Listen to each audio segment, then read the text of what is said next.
지금은 아는 것이 힘이다. 시간입니다.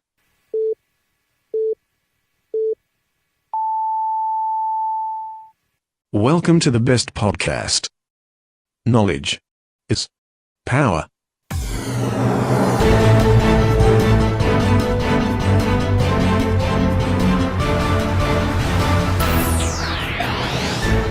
아는 것입니다. 대충 뉴스의 재속고 브리핑을 시작하겠습니다. 이겼다고 생각할 때가 가장 위기이다. 이 말은 몇 해 전 KBS에서 방영되었던 대하 드라마 정도전에서 나온 대사로 성취의 기쁨에 도취하여 방심할 때 이를 그르칠 수 있을 정도의 허점들이 노출될 수 있음을 경계하는 뜻에서 쓰인 말입니다. 과거 어떤 정부에서도 정권 차원의 비리 등 여러 문제들이 나타나곤 했었죠.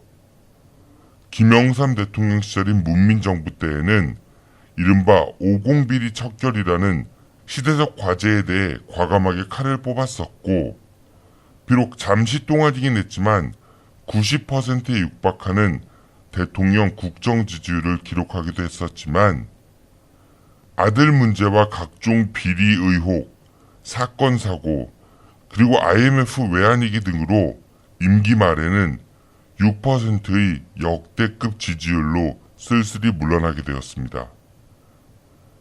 김대중 대통령 시절인 국민의 정부 때에는 남북한 간의 최초의 정상회담을 통해 많은 국민들은 가슴 뜨거워짐을 느끼기도 했었지만, 역시 아들들 문제부터 대북 송금 관련 문제들로 인해 24% 정도의 낮은 지지율을 기록하기도 했었습니다. 노무현 대통령 시절인 참여정부 때에는 소탈했던 대통령의 탈권위적 모습을 보면서 대통령이 이제 더 이상 제왕적인 존재가 아니라는 것을 느끼기도 했었죠. 하지만 당시 여당이었던 열린우리당이나 언론들과의 마찰, 해외 파병 문제와 한미 FTA 추진 등으로 인한 지지층 이탈 등으로 인해 결국 12% 정도의 낮은 지지율을 기록하기도 했었습니다. 하지만 위 정부들을 거치면서 점점 더 진화한 민주화는 인터넷과 미디어의 발달과 맞물려 국민들과 언론의 표현의 자유 영역을 넓혀 놓았습니다. 그러나 이명박 정부, 박근혜 정부가 들어선 이후 국민들의 표현의 자유는 위축되기 시작했고, 대한민국의 언론 자유 지수는 추락했으며 말 한마디로 인한 고소고발이 난무하는 세상이 되어버렸습니다. 그리고 드러나게 된 박근혜, 최순실 국정농단의 민낯. 이로 인해 국민들은 그동안 억눌려 왔던 마음속의 분노를 한꺼번에 표출하게 되었습니다. 그리고 지난 겨울 우리 국민들은 촛불을 들고 거리로 나왔고, 결국 박근혜 정부를 국민들 손으로 마감시켰습니다. 그 이후 탄생한 문재인 정부. 문재인 정부는 과거 노무현 대통령 시절 참여정부의 과오를 반복하지 않겠다는 입장을 여러 번 밝힌 바가 있습니다. 과거 참여정부 시절 드높았던 이상은 늘 현실과 엇박자였고, 청와대 참모들과 여당 의원들은 서로 잘난 맛에 자신이 옳다는 주장만 반복하다가 결국 총선 참패와 대선 참패라는 참혹한 결과를 맞게 되었었죠. 최근 여당인 더불어민주당 내부에서 내년 지방선거와 관련해서 이런저런 말들이 나오고 있습니다. 그리고 이러한 모습들은 아마 선거가 다가올수록 점점 더 표면 위로 올라올 가능성이 많겠죠. 지난 19대 대선에서 문재인 대통령을 지지했던, 지지하지 않았던 문재인 정부를 탄생시킨 건 국민들이었습니다. 그리고 우리가 들었던 촛불 하나하나는 더불어민주당, 국민의당, 바른정당, 정의당에 대한 지지가 아니라 그동안의 대한민국의 적폐에 대한 분노가 담겨져 있었던 것이었습니다. 국민 하나하나가 촛불이라는 이름으로 만들어 놓은 밥상에 정치권이 숟가락을 얹은 셈이었죠. 국민들의 촛불로 만들어진 힘을 위임받은 지금의 여당이 그 촛불이 자신들의 것이었다는 착각을 하지 말았으면 좋겠습니다. 이겼다고 생각할 때가 가장 위기이다. 오늘의 재석보 브리핑이었습니다.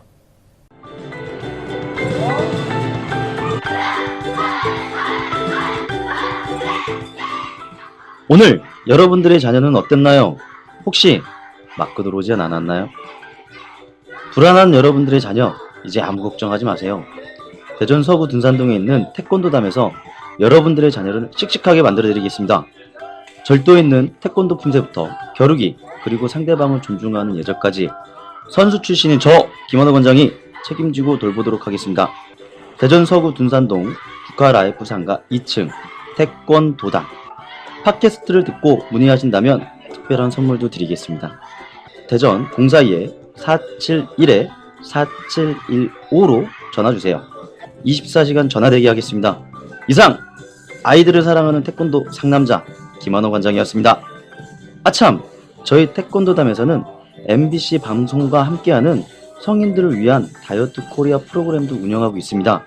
즐겁게 살 빼고 싶으신 분들 계시면 꼭 연락주세요.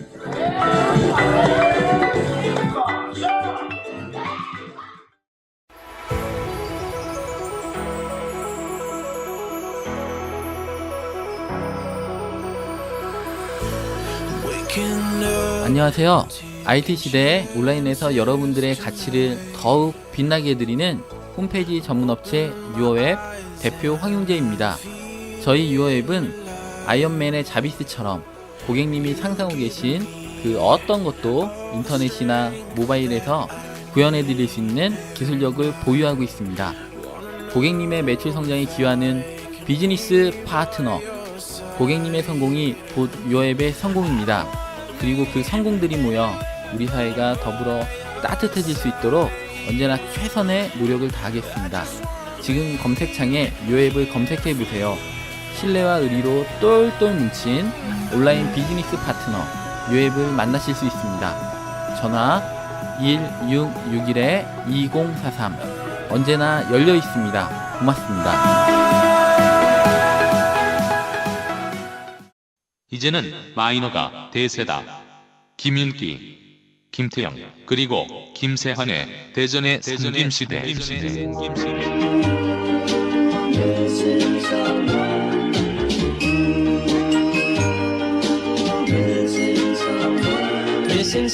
또 출마할지도 모르는 당선 경력 제로에 빛나는 정의당 대전시당 김윤기 위원장. 출마 한번 해보는 게 소원인 바른정당 대전시당 김태영 부위원장. 그리고 대통령을 꿈꾸고 있는 몽상가 국민의당 대전서갑 김세환 위원장이 대전의 삼김시대를 열어갑니다.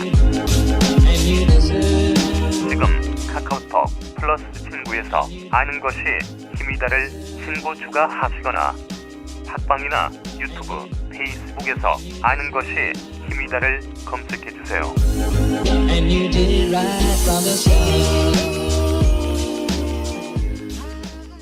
오늘도 청취자분들께 우리 지역의 소식을 전해주시는 고마운 분이시죠. 중도일보 임병환 기자 연결되어 있습니다. 기자님 안녕하세요. 네, 안녕하세요.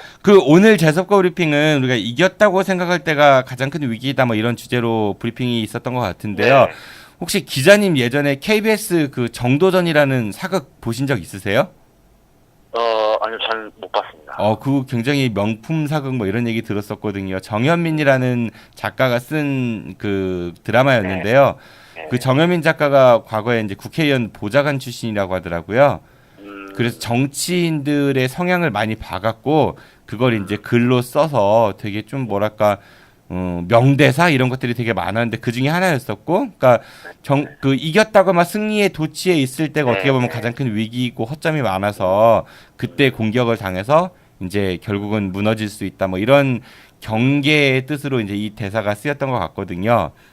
뭐 실제로 정도전도 마지막에 이제 이제 조선 왕조를 이제 개국하는 데 있어서 큰 역할을 하고 그 자기 측근들하고 술을 마시다가 이제 이방원의 습격을 받아가지고 죽게 되잖아요.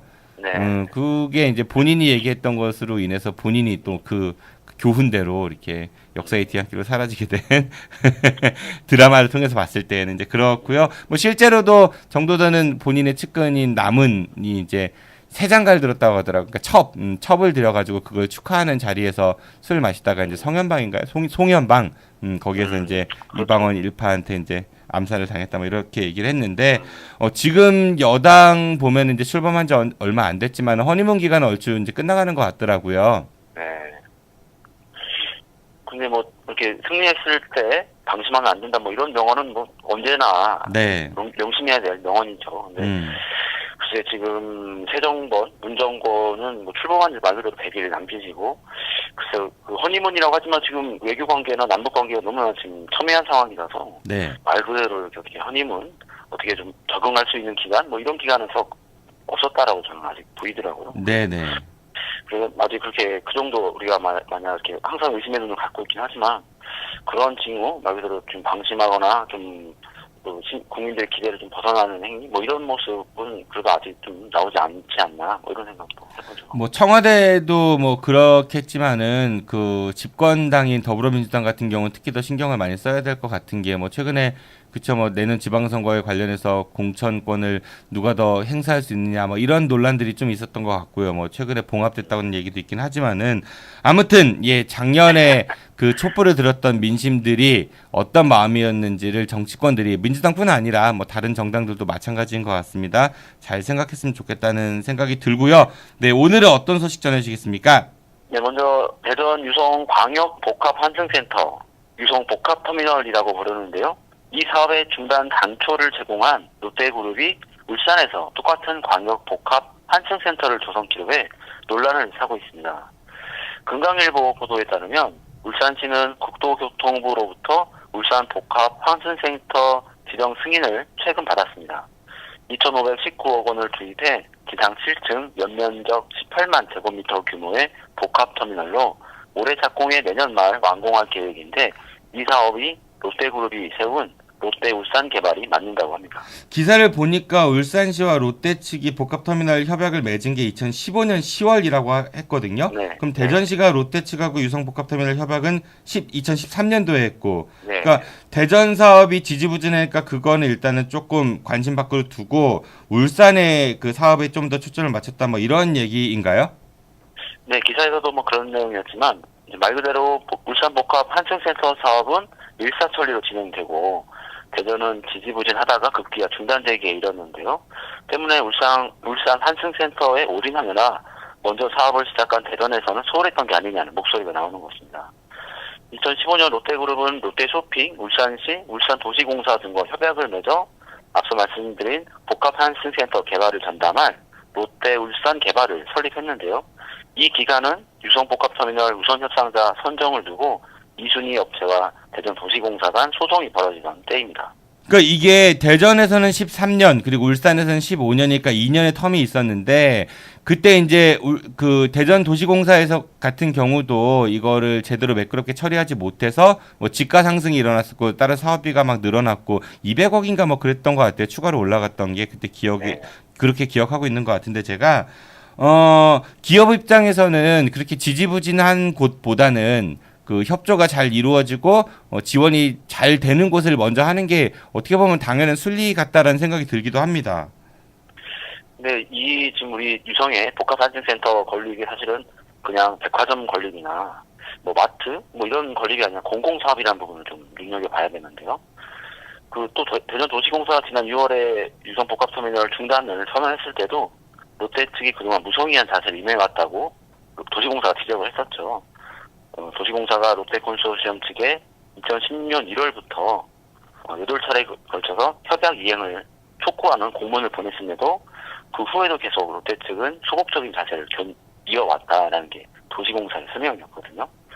그렇다면은 아무리 이익을 추구하는 기업이라고 하지만은 공공사업, 유성복합터미널 사업에 있어서 어떤 이렇게 좀 무성의한 자세 또 울산에서의 똑같은 사업을 빠르게 진행하는 것, 이건 사실은 어떤 대기업으로서의 역할은 아니라고 보는 거죠. 저는 생각이 조금 다른 게 우선은 물론 이제 공공성 관련된 건물이나 이런 것들에 있어서는 이익 논리만 추구할 수는 없다고 치더라도 대전시가 밝힌 대로 2016년 1월부터 이제 8차례 뭐 이렇게 그 협약을 이행 촉구 뭐 이렇게 하자 뭐 이런 얘기를 했다고 하지만은 처음 시작한 건 2013년이었어요. 그렇죠? 그리고 롯데가 울산하고 시작한 건 2015년이고 다시 말해서 2년 동안 대전시가 그 사업에 대해서 소극적으로 오히려 대처했던 것이 아닌가라는 그런 생각이 들거든요. 얼핏 봐서는 롯데가 이제 똑같은 시기에 양다리를 걸쳐놓고 대전은 제껴놓고 울산을 했다라고 생각하기 쉽지만은 이 시간 순서를 보면은 대전 먼저 계약했는데 대전이 지지부진 잘 안 되니까 울산하고 계약하고 울산하고 한 거잖아요.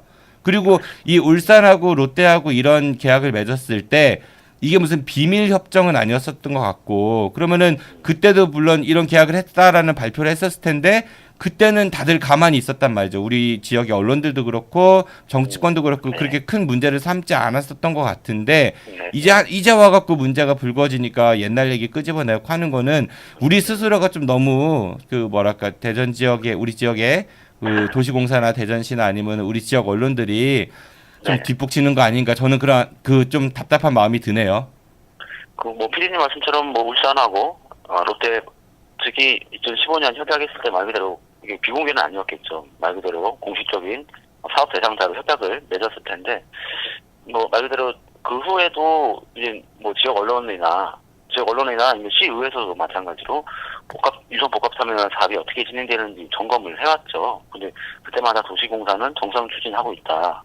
아니면은 소송이 마무리되는 대로 곧바로 재개할 수 있다. 뭐 이런 식의 설명을 해왔던 게 현실 사실이었거든요. 그래서 어떻게 보면은 뭐 지역 언론도 뭐 책임을 면할 수 없다면 뭐 말할 수는 없겠지만 네. 이런 어떤 검증 과정이 도시공사 쪽에서 좀 차단된 면도 있다. 뭐 이런 설명이죠. 그러니까 이런 기사는 차라리 2015년도에 나왔으면은 좀이라도 공감이 될 텐데, 좀 저는 그런 생각이 듭니다. 결국 무능한 그러니까 저를 포함한 뭐 대전 시민도 관심이 없다는 얘기인 거고요. 또 마찬가지로 그러니까 무능한 대전이 결국은 닭 쫓던 게 지붕 쳐다보는 격이 아닌가 이런 생각이 들어서 이 기사는 롯데를 비판하기 전에 우리 스스로를 먼저 좀 되돌아봐야 되지 않을까 그런 자조 섞인 목소리를 담아서 전해드립니다. 네. 아이고, 네 다음 소식 전해주십시오. 네, 다음 소식도 이거 우리 무능을 좀 설명하는지 충남도청사 이전 부지에 대한 메인 예산이 내년도 정부 예산 안에서도 누락됐다는 보도입니다. 충청투데이가 소식을 전했는데요. 기획재정부가 내년도 예산을 편성하면서 중구 선화동 옛 충남도청사 부지 매입비 800억 원 중 10%인 80억 원의 편성을 배제했습니다. 앞서 문화체육관광부는 도청사 부지 매입을 위해 1차로 80억 원의 예산을 요청한 바 있는데요. 사실상 내년 추진은 어렵게 됐다는 의미로 이해됩니다. 충남도가 내포 신도시로 옮겨가면서 빈 청사만 남게 되어서 원도심 공동화를 초래하는 데 있어서 어느 정도 그 영향을 끼친 것 같긴 한데 그래서 옛 도청사를 활용하는 게 대전시의 입장에서는 굉장히 중요한 일이죠. 그동안 또 여러 가지 뭐 이렇게 계획이 있었던 것 같은데 그런 스텝이 좀 꼬인 것 같습니다. 네, 충남도청이 2013년 내포로 옮겨간 이후 옛 도청사를 활용하는 다양한 정책이 추진되어 왔습니다. 도청 이전 특별법을 제정을 시도하기도 했고 국회에서는 국비화법을 공약하기도 했지만 줄줄이 백지투표가 됐는데요. 반면 기획재정부가 정부 예산안 반영하지 않았더라도 국회 예산결산특별위원회를 거치는 과정에 살려낼 수 있다는 수단이 아직 남아있기 때문에 한가득 희망은 남아있는 셈입니다. 그러니까 이것도요. 우리가 지난번에도 한번 대충뉴스에서 기자님하고 소개했던 것 같은데 뭐 거기 문화재청이 들어올 예정이라든지 적극 검토한다든지 뭐 이런 얘기들 했었잖아요. 그런 기사들이 결국은 다 그냥 장밋빛이었다는 얘기인 것 같아. 그냥 남발된 거라고 해야 될까? 그러니까 확정된 것도 없이 그냥 이랬으면 좋겠다, 타더라 이런 것들을 자꾸 이렇게 내보내면은 그걸 읽는 독자 입장에서는 오나보다 싶어서 긍정적인 그 관공서라든지 뭐 충남도나 아니면 대전시에 그런 이제 생각을 가질 수도 있잖아요. 근데 결국은 아니었다라는 거죠. 그러니까 우리가 보통 기사들 볼 때 어떤 정부나 아니면은 대전시 뭐 이런 데에서 이런 거를 할 계획이다라는 게 구체적으로서 할 때 보도되는 거하고 그냥 검토 단계에 있는 거를 마치 좀 그럴싸하게 포장해서 나오는 기사하고는 우리가 좀 구별해서 볼 필요가 있다. 저는 그런 생각이 들고요. 연간 10억 5천만 원 정도의 임대료를 시 예산에서 지불해야 된다고 그러더라고요. 네, 우리 시청의 뭐 원조진 재생과 시청에 있는 여러 과들이 지금 도청사의 사무실을 지금 사용하고 있죠. 그리고 또 도청사에는 시장의 업무실도 거기에 마련돼 있어서 말 그대로 사무실을 빌려서 대전시가 사용하고 있는 셈이죠. 이건 또 기재부에서 그 예산 올린 걸 전액 삭감했다고 하니까 우리 지역의 정치권의 그 정치력 문제에도 짚고 넘어가지 않을 수가 없을 것 같습니다. 그 국회 부의장에 빛나시는 5선의 박병석 의원님이나 뭐 4선의 뭐 이상민 의원님이나 법사위원장 출신이시죠. 그리고 지금 정부에서의 실세 국회의원이라고 많이 일컬어지시는 박범계 의원님, 그리고 민주당의 차세대 주자라고 일컬어지는 안희정 충남지사의 뭐 왼팔 오른팔 이렇게 일컬어지는 조승래 의원님, 지난 정부 때 친박 핵심 실세 중에 한 분이라고 일컬어졌던 이장우 의원님, 그리고 뭐 친국민계라고 이렇게 주장하시면서 뭐 원내 대변인이시죠. 이런 거 수석 대변인 이런 거 지내셨던 정윤규 의원님 다 어디 가셨냐는 거죠. 좀 빠진 분이 있나요? 혹시 또 나중에 왜 나는 빼먹었어 이러실 분이. 우리가 대전이 7분이니까. 예, 뭐 국회의장이셨고 또 7분이니까 누가 빠지셨죠? 지금 국회의원 한 분이 제가 거론을 안 한 분이 중구. 네, 중구 의원은 초선 의원님 지금 계시고. 예, 초선 의원이시니까 제가 봐드립니다. 아무튼 이런 정치력이 발휘돼야 될 시점에 다른 지역은 뭐 호남 쪽도 그렇고 영남 쪽도 그렇고 이런 부분에 있어서는 배제가 덜 되는 것 같은데, 이거는 좀 지역 출신의 정치하시는 국회의원님들의 좀 더 많은 분발이 필요할 것 같다 이런 생각이 듭니다. 저는 또 개인적으로 이 1년에 이자가 10억 5천만 원이면은 대전시랑 충남도랑 잘 딜을 해가지고 대전시에서 시민들이 그러니까 펀드를 공모해서 어떤 재단을 만들어 갖고 이거를 장기 임대로 쓸 수 있는, 그래서 시민들의 공간으로 재탄생하는 그런 것도 한번 생각해 볼 수 있지 않을까, 개인적으로 그런 생각 들더라고요. 그게 규모가 워낙 크다 보니까 이거를 시민들이 모금 이런 걸로 한다는 거는 사실은 규모가 워낙 크기 때문에. 네. 아니 그러니까 뭐 마을 재단 하나 만들어 갖고 지역에 기업하시는 분들한테 출자하시라고 하고. 네. 농담입니다. 네. 안 웃기신가 보네요. 네, 다음 소식 부탁드리겠습니다. 네, 청취자 여러분은 최근에 패스트푸드를 언제 드셨나요? 차를 몰아 운전석에서 주문할 수도 있고 걷다 보면 이리저리 간편식 체인점들이 쉽게 보이는데요. 대전은 패스트푸드 경쟁이 치열한 과밀 지역에 해당한다고 합니다. 중도일보가 보도했는데요. 소상공인 상권 정보 시스템에 따르면 대전시청과 복합터미널, 서대전역 그리고 유성구청 지역은 상가 밀집 정도가 고위험 지역으로 분류되어 있습니다. 반대로 서구청과 대전역 주변은 밀집 정도가 상대적으로 낮았습니다. 핫도그와 토스트, 햄버거, 김밥 등의 프랜차이즈가 대부분이고 구매가 가장 활발한 시간은 오전 11시부터 오후 2시, 그리고 일주일 중 토요일과 일요일에 전체 매출의 58%가 발생한다고 합니다. 임병환 기자님. 네. 패스트푸드, 그쵸, 빨리 만드는 음식이잖아요. 네. 네, 패스트푸드 한번 해보실래요? 뭐라고요? 패스트푸드. 패스트푸드. 잘하시네요. 네. 패스트푸드에 이어가지고 커피숍도 대전에서의 경쟁이 되게 치열하다고 생각이 들어요. 커피숍하고 치킨집 매장 수가 인구 규모가 비슷한 광주를 크게 앞선다면서요? 예, 이거와 관련해서는 충청투데이 보도인데요. 지난 6월 기준 대전 지역 커피 전문점은 3,341곳으로 전년 동월 대비 928곳 증가했습니다. 서구 관내에서 커피 전문점이 가장 많이 늘었고 유성구, 중구, 동구 순으로 늘었습니다.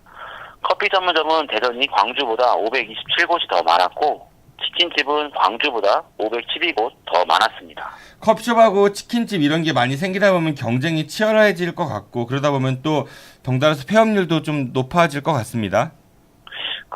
상권 정보 시스템에 따르면 커피숍과 치킨집은 과밀업소로 분류되는데요. 이들 소상공인 과밀업종 폐업률은 대전은 1.8%로 전국 최고 수준입니다. 서구 관내에서 과밀업소 폐업률이 2.2%이고 유성구는 1.9%로 앞서 매장이 많은 곳과 비례해 폐업률도 높다는 의미입니다. 이게 정말 사람들이 먹고 살기가 정말 어려운 게, 뭐, 이렇게 하시다 보면은 이제 창업하신다고 제일 그나마 접근하기 쉬운 게 패스트푸드나 프랜차이즈 이런 것들이잖아요. 네. 그런데 너무 많다 보니까 경쟁이 많이 치열해지게 되고, 결국은 폐업하면 본인들은 그 창업하신 분들은 이제 금전적으로 엄청난 타격을 입게 되시지만은 본사는 또 그렇게 큰 타격을 입지 않잖아요. 사실 받을 거 다 받고 하는 거니까. 그러니까 결국은 이 서민들만 이렇게 더 힘들어지고, 그리고 그 기업, 그 대기업이죠. 프랜차이즈 대기업이나 이런 가맹 본부들은 그렇게 큰 타격을 받지 않는, 그런 거 생각하면 정말 이 안타까운 산업 구조인 것 같습니다. 이거는 빨리 좀 손을 볼 필요가 있지 않은가 그런 생각이 들고, 또 이제 패스트푸드 하면은 우리가 기본적으로 좀 안 좋은 이미지를 가지고 있잖아요. 뭐 건강에 안 좋다 이런 생각들도 하고. 그렇죠. 네. 저는 웬만하면 패스트푸드 잘 안 먹습니다. 그 기사를 보니까 그 아까 관련해서 소개해 주신 기사를 보니까 패스트푸드 청정 지역 뭐 이런 표기까지 하셨더라고요. 그 기자님께서는. 그러니까 패스트푸드를 나쁜 걸로 이제 규정을 하는 거야. 청정 지역이라는 용어를 썼단 자체는. 근데 이제 미국 사람들 얘기 들어보면 미국이 흔히 이제 뭐 패스트푸드의 천국이다 이렇게 일컬어지니까 제가 예전에 이제 미국 분들한테 이걸 되게 많이 물어봤었거든요. 그러니까 미국 음식 뭐 정푸드라고 흔히 뭐 이렇게 불량식품 뭐 몸에 안 좋고 이런 얘기 하면은 엄청나게 반발을 하세요. 그분들은 패스트푸드가 나쁜 게 아니라 뭐 탄수화물도 있고 거기 빵 있죠, 번. 그리고 고기도 있고 단백질. 그리고 채소도 있고 뭐 토마토도 들어가 있고 영양소가 다 골고루 있는데 그게 왜 나쁜 음식이냐. 그거는 잘못된 편견이다. 뭐 이렇게 강하게 주장을 하시더라고요. 근데 듣고 보니까 또 그런 것 같기도 하고. 네. 그래서 구색이 잘 갖춰진 것 같죠.